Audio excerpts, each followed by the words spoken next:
ว่างามแล้วว่าเทียนหล่นเนี่ยเกลียดสีบ่โซ่อะไรไม่มันกำลังดูตูน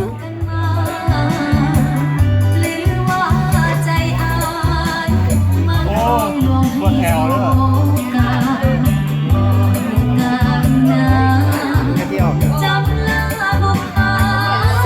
3 นาทีแล้วเลย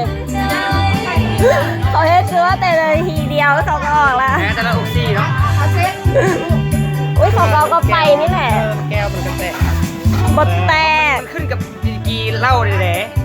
ว่ามันดีกีจากดีกีนะไม่ได้ว่าเอามาสู้มาใส่กันเลยยี่ห้อก็คือเลย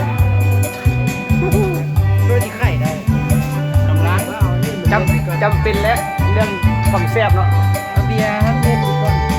เล่าข้าวง่ายสุดไข่แล้วเอาแล้วข้าวมันก็เริ่มขึ้นแล้วเด้เดี๋ยวมันจะดีดขึ้นเพดานไปเลย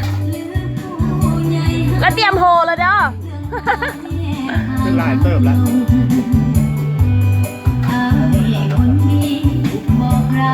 4 นาทีแล้วเลย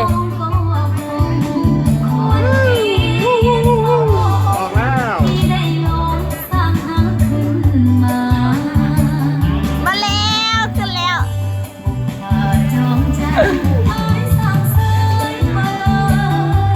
ได้แสงเทียนเลยเนี่ย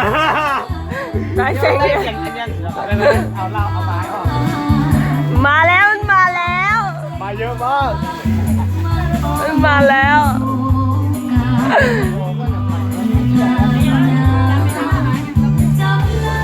เอาไฟก็เอาไฟมาขึ้นเนี่ยตัวจอด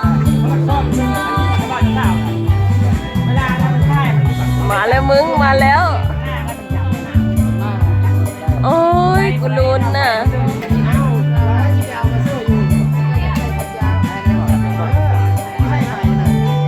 งามเนาะแก้วไวน์